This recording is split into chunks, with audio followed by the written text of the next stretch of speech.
Com o objetivo de prestar uma parcela de contribuição para evitar a proliferação do lixo produzido diariamente, o Instituto Liceu de Móveis e Ofícios desenvolveu o projeto Do Lixo ao Luxo, que profissionaliza, educa e promove a cidadania, retirando das ruas vários mobiliários descartados pela população, que, aliás, são os principais agentes causadores das enchentes dos grandes centros urbanos. E para a gente conhecer um pouco mais sobre esse maravilhoso trabalho que também cria novas frentes de trabalho e oportunidades, eu recebo com muito carinho os meus conterrâneos e daqui a pouco eu vou explicar o porquê. Cleberson Reis, presidente da entidade, recebo também o Paulo Souto Silva, que é o vice-presidente, e Rafael Felipe Pimenta, presidente do Instituto Novo Alvorecer. Muito obrigado, meus caros, pela participação. E essa viagem tranquila de Itapevi para cá, e aí quando eu falei meus conterrâneos é porque eu também nasci em Itapevi e o Liceu, o Instituto também nasceu exatamente em Itapevi. Está instalado em Itapevi, não, presidente? Muito obrigado pela gentileza de estar aqui no programa. Seja bem-vindo. A gente que agradece pela oportunidade de estar aqui, né, de mostrar um pouco do nosso trabalho. O Liceu hoje, ele consiste em retirar esses dejetos do mobiliário das vias públicas, às vezes descartados de uma forma irregular pela população. Esse mesmo material vem como material didático, onde os alunos possam aprender o ofício de tapeçaria. E desses móveis, pode ser sofás, colchão, cama, resto de guarda-roupa, que servem como componentes para fazer a parte da confecção desses trabalhos que a gente costuma fazer. Temos também uma parceria com o Novo Alvorecer, que é um projeto do Rafael Pimenta, onde ele faz um encaminhamento de alguns menores também para a gente poder estar oferecendo assim, o ofício de tapeçaria e inserir eles no mercado de trabalho. As questões também que a gente vai falar da espuma, que é os riscos, os perigos, né? A gente vai falar também sobre a questão do ambiental, ressocialização, e o Paulo acho que é o cara mais indicado para falar a questão da espuma, né, Paulo? Os perigos que essa espuma oferece para... A gente vai falar sobre esse inimigo aí que muitas vezes as pessoas acham que realmente é um inimigo oculto, mas está aí exatamente. E a gente vai até fazer uma comparação exatamente do que faz mal, do que é pior, né? A espuma ou exatamente as garrafas PETs. Mas realmente aí a gente vai entrar aí mais no Paulo. Mas eu queria saber um pouquinho mais com você, Cleberson, como é que nasceu essa ideia do Instituto? Há quanto tempo o Instituto foi inaugurado? Vocês trabalham, enfim? Bem, a gente trabalha há aproximadamente 4 anos e meio já. Eu conheci o Paulo através de um sindicato, no qual a gente fazia parte. E daí nasceu uma parceria de estar montando o liceu, ajudando a população, oferecendo um curso profissionalizante, inserindo essas pessoas no mercado de trabalho.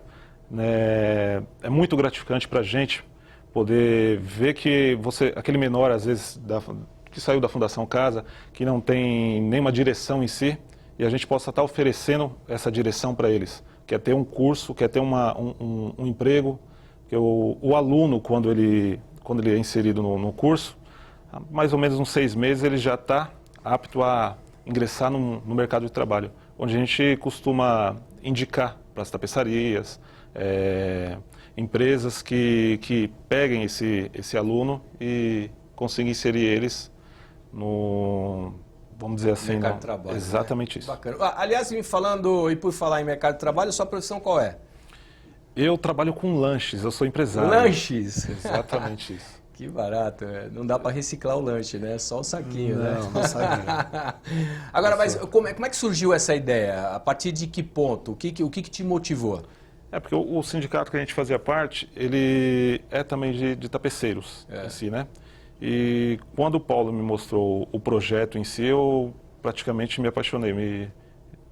Eu me apaixonei pelo projeto e queria fazer algo a mais para que isso torne a realidade.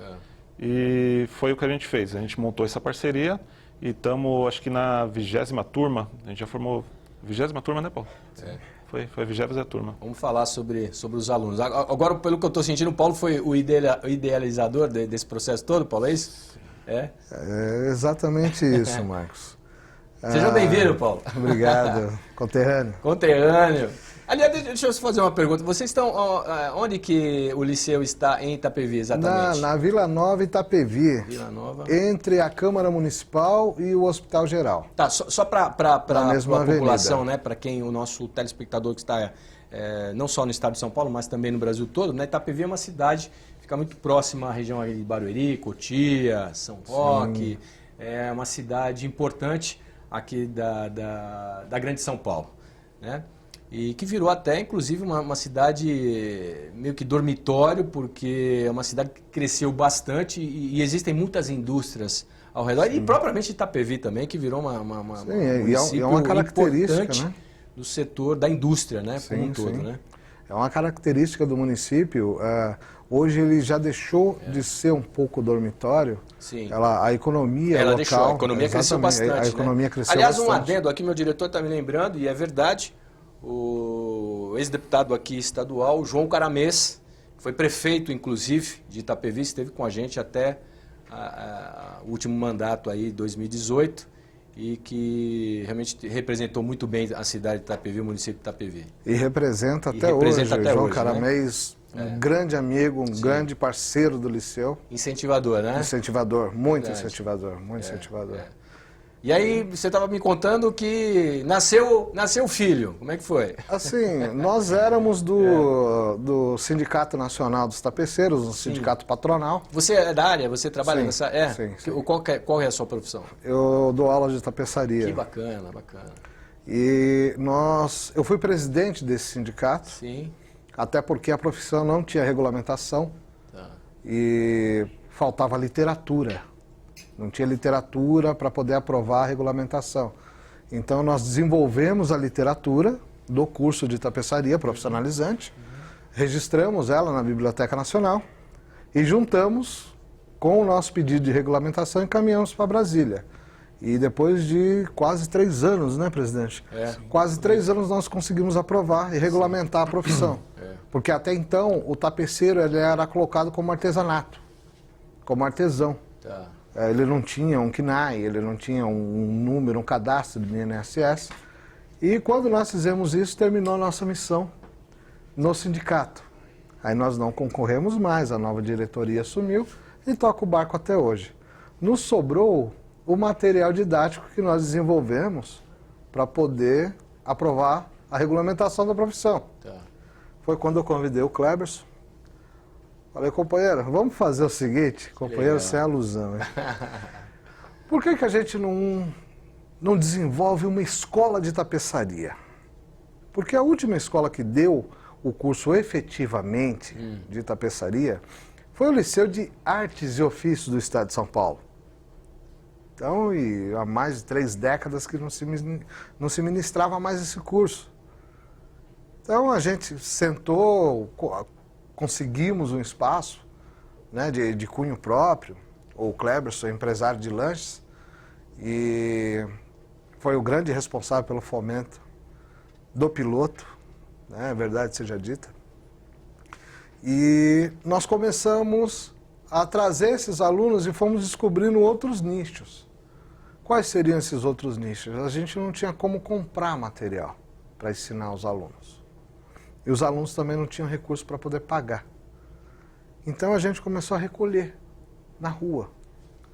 No que a gente começou a recolher na rua, a gente encontrou um mercado maravilhoso. Por quê? Porque na rua você encontra de tudo.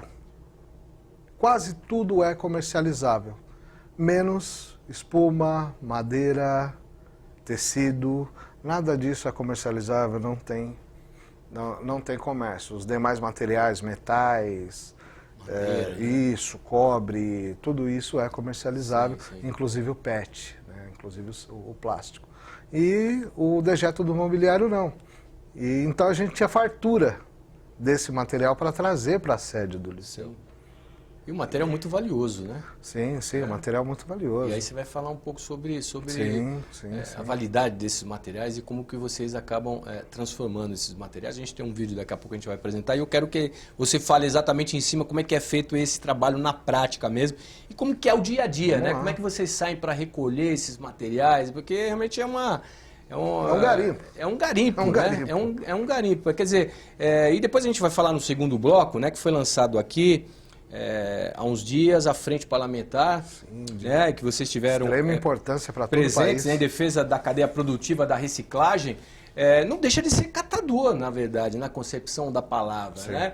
Um grande catador, mas com uma especialidade diferente, né? E quando a gente fala na palavra catador, é uma palavra que não tem que mexer exatamente com o coração das pessoas, para que elas possam imaginar e criar uma condição que não depende só também dos órgãos públicos, né? Não depende só do governo como um todo, criar aí alguns nichos para que de repente tudo isso possa ser reciclado de uma maneira ok, mas também as pessoas têm que ter uma educação melhor em relação por exemplo, não jogar o colchão. A gente vai falar sobre o poder negativo da espuma, do sofá velho, né? Porque eles acabam entupindo exatamente as principais vias, né? Os córregos, os nossos rios, enfim. E aí, quando chove bastante, vem a enchente e aí transforma toda a nossa vida, principalmente de quem vive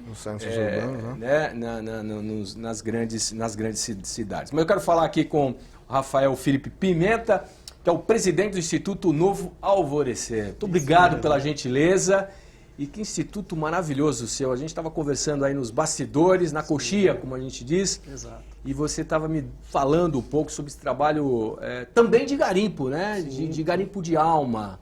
Ou de almas, garimpo de vidas, né? Trazer realmente esses meninos que de uma certa forma por um instante passaram ou estão numa escuridão, você trazer para a luz, para que de repente eles possam abrir realmente os olhos, a mente, o coração e se sintam acolhidos. Seja bem-vindo, parabéns pelo seu trabalho maravilhoso. Queria que você falasse um pouco sobre isso. Eu que agradeço também pela oportunidade de poder estar aqui hoje e trazer um pouco desse trabalho nosso, tá? O Instituto Novo Alvorecer, ele foi idealizado no ano de 2017, né? A partir justamente de um acompanhamento que eu particularmente realizei com um adolescente da Fundação Casa, né? Que ele foi meu aluno em 2016 numa unidade da Fundação Casa. Você trabalhou na Fundação Casa? Trabalhei na Fundação Casa como prestador de serviço, né? Através de uma outra instituição. Em qual dessas unidades? Era numa unidade do Complexo da Raposo Tavares, na Zona Oeste, né? E este garoto, ele foi um aluno meu na época, né? E a gente, enquanto professor, a gente acaba sempre observando, né, como os alunos se desenvolvem, a gente acaba destacando algumas habilidades deles, né? E ele se destacou bastante, esse jovem, né? Legal. E eu me prontifiquei a acompanhá-lo voluntariamente, né? Quantos anos ele tinha?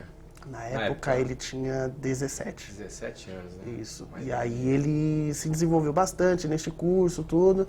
E aí eu decidi, por decisão minha, né, fazer um acompanhamento individual com ele, né? Até então não existia o projeto, nada disso. Então, alguns amigos meus me ajudaram, né? Alguns amigos pessoais, particulares me ajudaram e a gente conseguiu resultados positivos com ele e com a família dele. Né? Eles passavam necessidade mesmo de alimentação, questões básicas mesmo, mas que a gente conseguiu suprir tudo isso, né? E tivemos resultados muito positivos com ele e a família dele, né? Então, a partir daí, a gente pensou em da mesma forma como eles pensaram no liceu, nós pensamos também em desenvolver, né? Olha, existem outros jovens iguais a este, outras famílias que precisam muito. Histórias muito parecidas, né? Muito semelhantes, né? Exatamente. E aí, a partir daí, a gente começou a escrever como seria esse trabalho todo, né? E até conseguir a parte de documentação demorou um pouco porque também burocrático, né? Burocrático, é natural. Muitas exigências. Exatamente, né? Mas nós conseguimos, né? No final de 2017, dezembro de 2017, eu tive conhecimento da existência do liceu lá em Itapevi, né? Você também é de Itapevi? Nós também estamos em Itapevi. A sua entidade fica lá também? Exatamente na mesma rua também. Na mesma rua? Exatamente. Foi uma coincidência ou você, para fazer um casamento perfeito, foi para lá depois. Bacana, bacana. E aí a gente iniciou essa parceria aí em dezembro de 2017, né?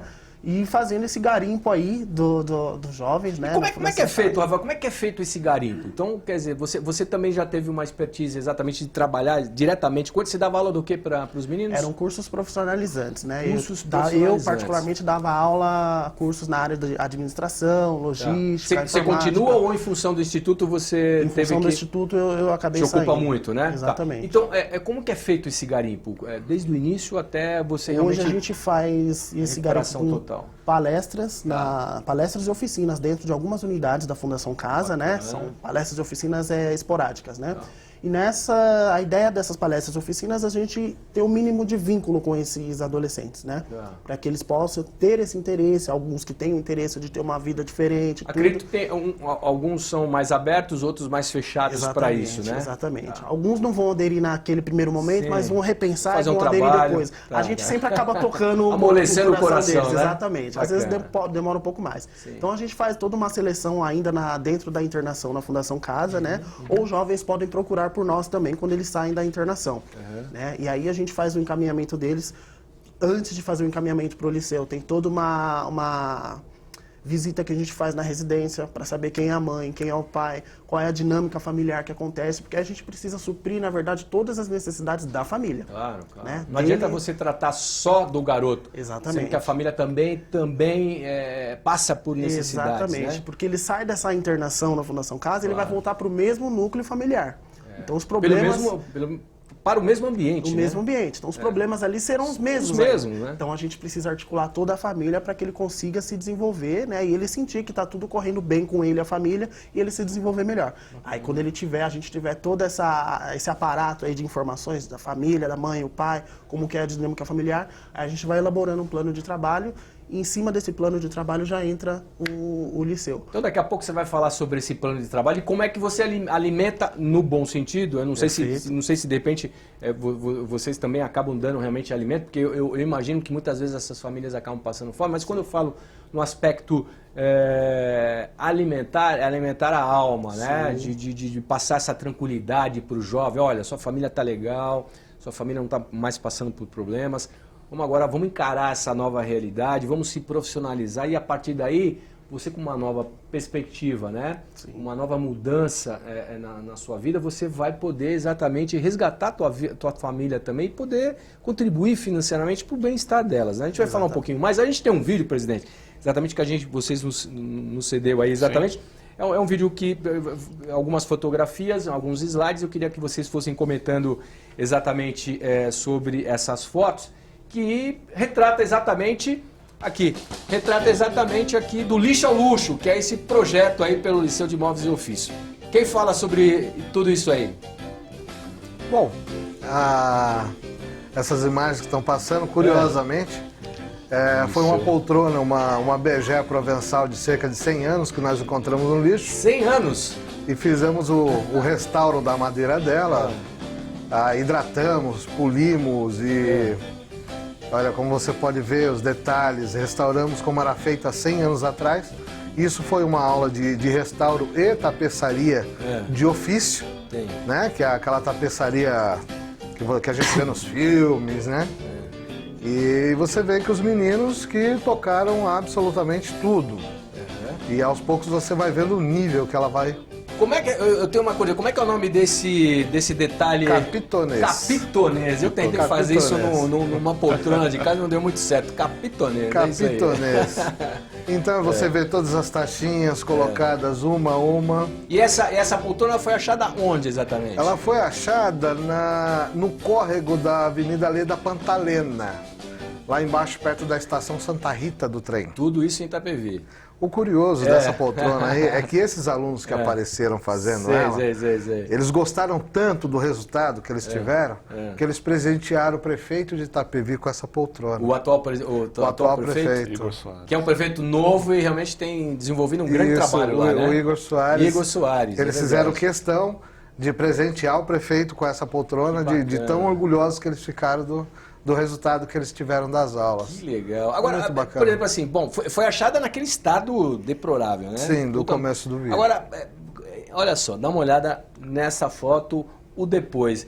É maravilhoso, quer dizer, vocês restauraram inclusive a madeira dela. Sim, nós ministramos curso de restauro, pátina, adoração. A espuma foi trocada. Exato. A espuma também proveniente do lixo. Do lixo. Do lixo. Nós vamos entrar nesse misto. Vamos entrar. Agora, para a gente ter uma dimensão, uma poltrona dessa, que você falou de 100 anos. Quem será que tinha essa poltrona aí? De quem poderia ser essa poltrona aí? Como ela foi parar ali... É difícil saber, né? É difícil saber. Mas uma poltrona tão linda, valiosa como essa, acho que realmente era de alguém que possuía uma condição financeira muito grande, né? E como você falou no início do programa, Itapevi durante muito tempo foi cidade dormitório. Foi cidade dormitório. Então, existiam muitas pessoas que só iam lá para dormir e tal, e ganhavam muitas coisas dos seus patrões. E traziam para casa, e à medida que foram melhorando de condição de vida, foram dispensando. Bacana. E muitas vezes quem dispensa um móvel desse até não tem o conhecimento daquilo que está jogando fora. Eu queria entrar nesse detalhe antes de falar com o presidente aí, porque assim, depois de uma poltrona dessa, pronta, linda, se não fosse para o prefeito eu ia falar, poxa, traz aqui para a Assembleia e tal, que é muito, parabéns, linda, eu gosto muito desse tipo de móveis. Valiosíssima, né? Qual é o valor de mercado de uma poltrona como essa? Olha, ela em couro, assim, você vai encontrar no antiquário em torno de 3.800, 3.700. Meu Deus. Quanto vocês gastaram para restaurar essa poltrona? Eu acredito que não chegou a R$200. Que maravilha, que trabalho. Quer dizer, mas um trabalho que dá... Quanto tempo ficou para restaurar uma poltrona como essa? Foram 10 aulas. 10 aulas de quanto tempo? 10 aulas de 4 horas. É isso? 4 horas, 40 muito horas. rápido. Meu Deus, para 40 horas. Quantos alunos trabalharam Começou nessa cedo, poltrona? 3 da tarde. 4 alunos durante 10 aulas. E aí o aulas. prefeito Igor com certeza recebeu todo mundo lá no gabinete. Como é que foi? Fez uma festa. aquela festa, né? Que Recebeu a gente. Bacana. Parabéns ao prefeito. Realmente foi muito bacana. Ele já conhecia o trabalho de vocês. Ele já conhecia desde quando ele trabalhava aqui nessa casa. Sim. Né, que ele foi deputado aqui também. Sim. Ele já conhecia o trabalho e dessa vez ele teve a oportunidade de ser prestigiado por um produto 100% da cidade dele. Do lixo ao luxo. Que bacana. Presidente, esse projeto do lixo ao luxo, como é que surgiu o nome, né? O nome, do lixo ao luxo. Muito legal esse nome. Porque a gente retira do lixo. Do lixo, E transforma e vira luxo. E vida, né? Vida. E vida, né? Você estava falando de números de alunos, né? Que já passaram pelo Instituto, né? Sim. Quantos alunos já passaram? Quantos já estão empregados? Você tem mais ou menos essa dimensão? Ou muitos que de repente passaram, foram empregados, depois não voltam mais? E aí eu acho que evidentemente acaba perdendo um pouco desse contato, Foi né? até gozado, né? Esses números. O presidente até me desculpa. Porque assim, quando a gente estava no sindicato, se existia uma ausência muito grande de profissionais.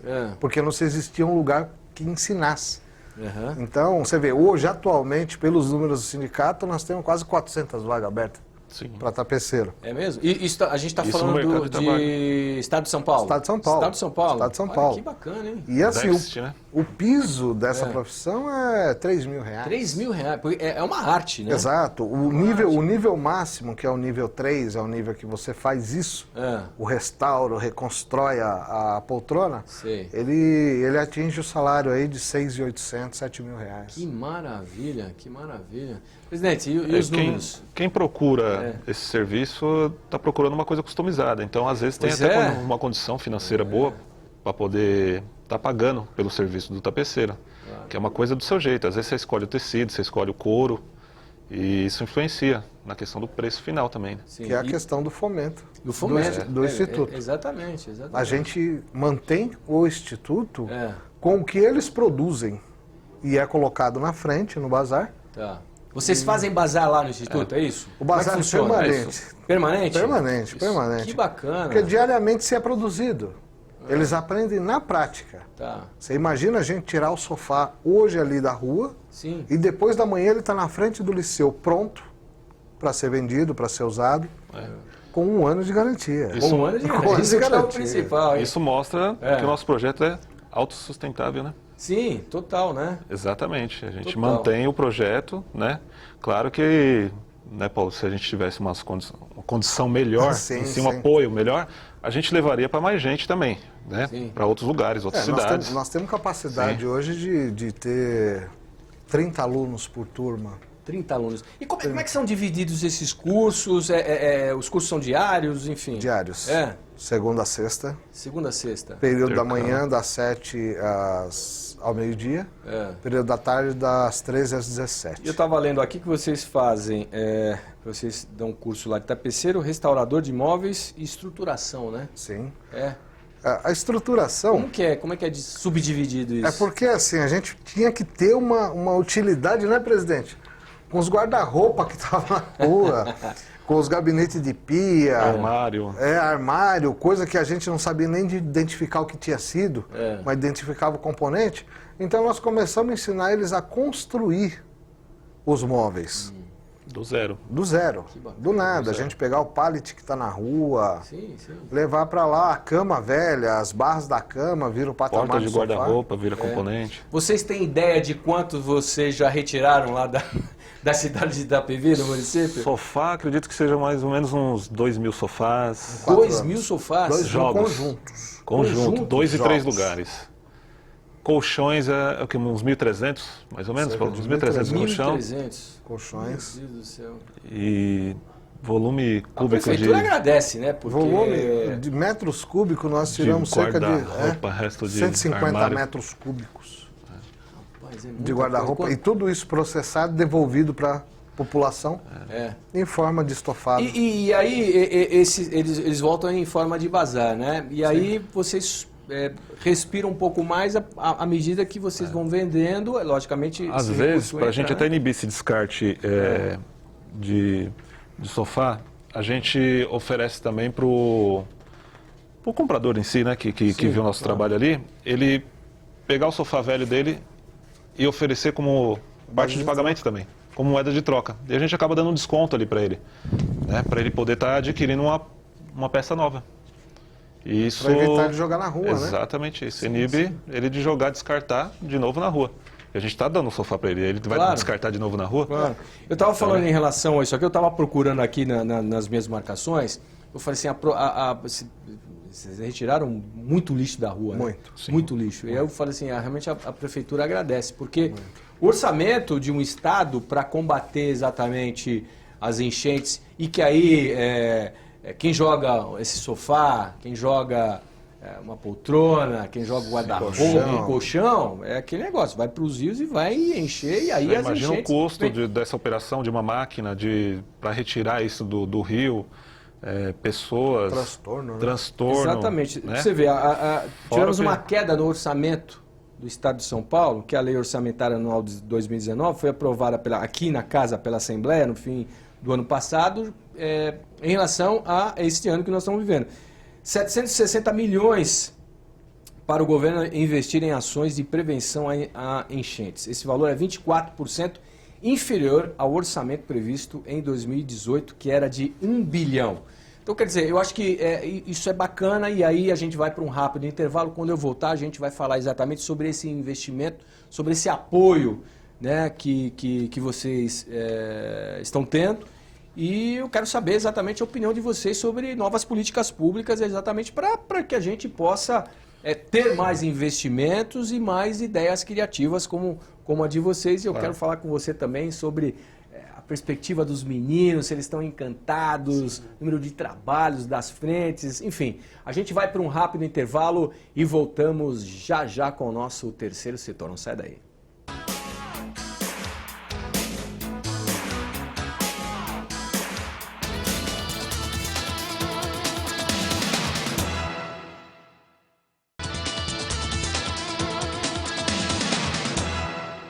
De volta com o terceiro setor, estamos conhecendo o trabalho social que o Instituto Liceu de Imóveis e Ofícios desenvolve, retirando das ruas um montão de imobiliário descartado de forma irregular pela população de modo geral. Mas não é só isso não. O projeto capacita cidadãos e cidadãs nas artes de tapeceiro e restaurador de móveis. Bom, a gente falou exatamente no final do primeiro bloco sobre políticas públicas, mais incentivos para reciclagem, e vocês estiveram e participaram, e eu entrevistei vocês, foi lá que eu conheci o belíssimo trabalho de vocês, exatamente agora, né, nesse mês de maio, por solicitação do deputado Gilmaci Santos, do PRB, nós tivemos aqui na Assembleia Legislativa do Estado de São Paulo o lançamento da Frente Parlamentar em Defesa da Cadeia Produtiva da Reciclagem, e foi lançada aqui no Parlamento de São Paulo, só para explicar. Isso foi uma ideia do Congresso, foi lançada lá primeiro, depois em outros estados,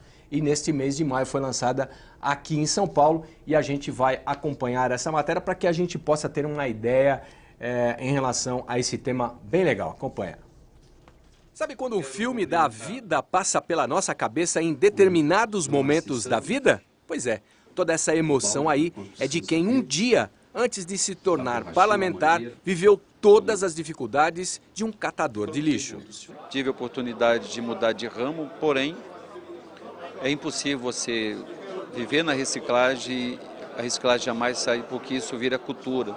Muda a sua cultura, a sua forma de pensar no trato dos resíduos, na sua casa, na rua. Você, por onde anda, qualquer coisa que você enxerga, você entende que aquilo pode ser transformado em uma outra coisa e não ser descartado. Não existe nada descartado. Existem coisas que você pode transformar, existem reciclados e não descartáveis. O auditório Paulo Kobayashi estava repleto de catadores, representantes de associações, cooperativas, empresários, prefeitos e parlamentares. O setor ainda tem muito para crescer. Para se ter uma ideia da importância de todo esse pessoal que faz parte da cadeia produtiva da reciclagem, apenas 3% dos 80 milhões de toneladas de resíduos sólidos produzidos por ano no Brasil são reciclados. Só 18% da população tem acesso à coleta seletiva de lixo. A gente precisa aprofundar políticas públicas que possibilitam as pessoas ter coleta, mas que a gente também consiga inserir mais reciclagem. O caminho da reciclagem passa obrigatoriamente pelas mãos desses importantes catadores. Aqui em São Paulo eles já são 65 mil, 20 mil só na capital. E cada um deles retira de 3 a 4 toneladas por mês de lixos recicláveis. A maioria dos catadores hoje, eles pegam o PET, prensam e vendem. Só prensar e vender, ele fica um pouco, isso não vale muito, vai vender a R$1, R$2, R$2,50 o quilo. Se ele transforma, põe uma tecnologia, uma rosca, e transforma isso no flake, ele pode vender a R$5 a R$6 o quilo. Então ele agregou muito, ele já beneficiou, já passou por um processo de beneficiamento. No elo da cadeia da reciclagem, o catador de material reciclável tem que estar no topo da cadeia, porque a execução primária desse serviço passa necessariamente pela mão dos catadores. Literalmente estamos jogando dinheiro na lata de lixo, já que 95% dos resíduos sólidos podem ser reciclados, mas não é o que acontece. Olha só quantas coisas legais podem ser produzidas com essa fonte inesgotável de soluções. Madeira biossintética, ela é originada do lixo. Então a durabilidade dela é superior à madeira que a gente pega das florestas, por exemplo. O projeto do lixo ao luxo tem por objetivo retirar das ruas todos esses mobiliários que são descartados de forma irregular, aí mesmo na rua do seu município, do seu estado. E vão parar exatamente no Instituto Liceu de Móveis e Ofícios, que fica no município de Itapevi, na Grande São Paulo. Qual é o objetivo desta obra social? Bom, em primeiro lugar, nós retiramos esse material por conta própria das ruas e das vias, evitando assim casos de enchente e de alagamento, porque os colchões, dejetos do mobiliário em geral, são os principais agentes que causam esses efeitos. Uma outra frente que a gente bate também é a espuma de poliuretano, que muito pouco se fala. Nós retiramos esse material, reutilizamos ele na formação de novos profissionais de tapeçaria e restauro. Deputado Gimaci Santos do PRB recepcionou os parlamentares federais e participou do encontro no Parlamento Paulista. E já tem uma sugestão para ações que valorizem a reciclagem. Implantar aqui um ponto de coleta seletiva aqui na Leste, porque eu acho que vai ser muito importante para divulgar essa frente, divulgar mais ainda a necessidade da reciclagem, que não é somente um meio de sobrevivência desses catadores, mas que é importante para o nosso país, para o Estado, para o país hoje, a reciclagem, né? Nós cuidamos, fazemos isso, nós estaremos cuidando do meio ambiente e protegendo até mesmo o nosso futuro. Bacana, essa foi a matéria que nós fizemos, se viu aí, né? Importante, eu confesso que eu gostei muito de cobrir esse evento dessa frente parlamentar e me deparei aqui exatamente com um deputado federal, o Carlos Gomes, do PRB, baiano, mas ele é um deputado federal pelo Rio Grande do Sul. Ele contou a história dele, ficou muito emocionado, ele foi catador de lixo, né? E foi um meio de subsistência exatamente da família dele, né? Ele tirava do lixo a comida, sim, a alimentação exatamente para toda a família. alguns pontos aqui, e ele é o presidente dessa frente parlamentar. E um outro, eu até anotei alguns pontos aqui, outro exatamente do nosso deputado Gilmacir Santos, exatamente que tem essa ideia e vai levar para frente exatamente essa ideia do ponto de coleta seletiva dos resíduos sólidos, aqui nesse espaço gigantesco que é o Espaço do Povo, que é aqui na Assembleia Legislativa do Estado de São Paulo. Presidente, o que você achou dessa ideia? É bacana, né? Pessoa, colchão, cadeira, vocês podem passar aqui já para retirar isso aqui. Exatamente, seria de grande ajuda para a gente, né? Ter onde buscar matéria-prima, né? Falta isso. Quando a gente fala da educação, acho que falta exatamente disso. Quando a gente estava discutindo sobre políticas públicas também, achei essa ideia extremamente interessante. Eu acho que vem exatamente do poder público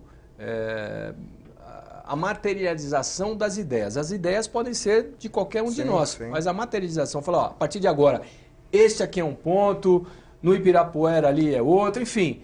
Eu acho que isso também pode ser transportado também para os municípios, né? Porque muitas vezes as pessoas, por até preguiça, vê lá um cantinho, muitas vezes, vou jogar aqui nesse terreno que não é de ninguém, joga.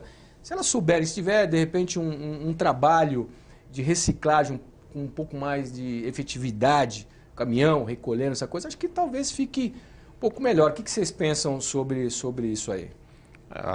O munícipe hoje é um pouco complicado. Ele não tem a opção, às vezes, de estar levando esse material para um ecoponto. Sim. Então, às vezes, cabe também ao poder público estar oferecendo isso, trabalhando com um trabalho efetivo, onde o município pode estar ligando para poder retirar e não jogar esse material nas vias públicas. Aí seria interessante também o órgão público repassar esse material para a gente, uma parceria, para a gente poder dar continuidade ao nosso curso, que é a matéria-prima. Né? É como o catador ali, ele falou, né? O catador ele tem que estar no topo da cadeia, né? Mas na prática não é isso que acontece, né? A gente sabe disso, né? E eles fizeram várias reivindicações, eles pagam impostos, existe uma guerra fiscal entre a indústria do plástico e também os catadores, que muitos desses materiais são incinerados e aí são materiais desperdiçados, né? Sim, aí há um ponto que, assim, não deveria isso, no meu ponto de vista, existir nem polêmica sobre isso, porque uma vez que o material já foi tributado, já foi usado e já está sendo descartado, uma nova carga tributária em cima do que o catador carrega muito, então fica, em alguns casos, que eu me lembro do evento muito bem, fica mais caro o reciclado do novo, justamente por essa carga tributária. Que é um absurdo, né? Agora, um outro ponto que me chamou a atenção, queria que vocês comentassem, que assim, 3% só 3% do lixo, né, dos resíduos sólidos são reciclados. 3% de 80 milhões de toneladas que o Brasil joga por aí, né? Todos nós acabamos jogando e fazendo essa grande besteira, punindo a mãe natureza, né? É muito pouco 3%. Né? Eu me lembro que, eu só não vou lembrar quem é que discursou, mas trouxeram um dado durante esse lançamento, Alemanha, né? que na Alemanha 70% do lixo é reciclado. Exatamente. 70%, quer dizer, é cultura. O setor econômico da Alemanha é a reciclagem. Pois é. O quarto setor. Mais importante. Você vê que ele está na frente de muitos outros setores, porque eles começam com energia, né, abastecimento, sim. E a reciclagem é o quarto. Exatamente. O Rafael, quero trazer você para a roda. Acho que você está entendendo um pouco mais sobre essa reciclagem, depois que você está trabalhando direto com os meninos. Como é que é essa anatomia dentro dessa bolha, dentro dessa cadeia transformadora de vidas? Na verdade, a minha aproximação com essa questão da reciclagem desse material se deu a partir dessa união do Alvorecer com o Liceu, né? E aí eu pude ter um entendimento melhor, inclusive da magnitude desse projeto, desse trabalho deles, que é muito importante, como a gente estava falando aqui agora, para o meio ambiente, né? Então a gente pensou em unir o útil ao agradável, né? Trabalhando nas duas frentes aí, tanto do meio ambiente, quanto também da segurança pública, né? Que a gente consegue fazer com que esses jovens aí estejam inseridos no curso do liceu, após esse momento no mercado de trabalho. Então a gente consegue trabalhar essas duas questões, da segurança pública, porque é um jovem a menos fazendo coisa errada aí na rua, né? né? E também a questão do ele próprio trabalhando em cima da questão do meio ambiente, né? Deixa eu te perguntar uma coisa, em relação aos meninos, você faz aquele trabalho na Fundação Casa, traz exatamente aqueles que querem, né, que estão abertos a participarem lá. Depois tem um acompanhamento pós... Tem um acompanhamento, né? Como que é feito A isso? ideia do nosso trabalho é, de fato, fazer um acompanhamento antes, durante e depois. Né? O processo é todo esse, como a gente tinha falado, com ele e com a família. Para justamente a gente entender qual é o progresso que ele consegue ter na vida particular dele, com a família dele, enfim. Então a gente inicia esse trabalho na internação, na Fundação Casa. A segunda parte é quando... No momento em que ele é desligado da Fundação Casa, que aí a gente começa a fazer um trabalho na prática, né? Porque enquanto ele está dentro da internação, é elaborado apenas um trabalho em cima, um trabalho teórico, né? Com palestras, oficinas, e a gente vai tentando elaborar algumas coisas, já visitando a família, tudo, né? Para deixar tudo mais ou menos preparadinho. Então, o segundo momento é quando ele sai dessa internação que a gente começa a colocar tudo isso em prática. A questão da matrícula na escola, cursos profissionalizantes, tanto do liceu quanto algum outro que ele se encaixe também, né? Todas as questões que façam com que ele tenha profissionalização, escolarização, enfim. E aí, na questão do liceu, a gente faz um acompanhamento também, a questão da frequência do jovem no curso, que a gente exige, né? Sim. Na verdade, a primeira contrapartida que a gente coloca é a escolarização. A inserção dele na escola, né? Inclusive a gente faz junto com ele essa matrícula na escola, tudo, e aí a gente faz todo o acompanhamento da escolarização, se está frequentando a escola e se está frequentando também o curso, porque aí se não tiver a gente vai ter uma conversa com ele, mais uma orientação, tudo, até que ele consiga se organizar, ele e a família. O nosso acompanhamento ele não tem um tempo limite para acontecer, mas também ele vai se finalizar a partir do momento que a gente entender que esse jovem está começando a caminhar com as próprias pernas. Bacana, eu quero trazer depois a sua entidade aqui no Terceiro Setor, vale a pena. Perfeito. Quero que você traga os meninos aqui para a gente poder bater esse papo, Sim. falar um pouco mais sobre a sua fundação, sobre a sua entidade maravilhosa. O programa está chegando um pouco ao seu final, mas nós não falamos da espuma. Precisamos falar da espuma, que inclusive eu fiquei espantado exatamente sobre essa questão. Que a gente fica falando da reciclagem da latinha de alumínio, da garrafa PET e tal, mas a espuma é um grande problema. Queria que você fizesse até uma analogia em relação à PET e o quanto essa espuma faz mal aí para a mãe natureza, né? Sim, Marcos.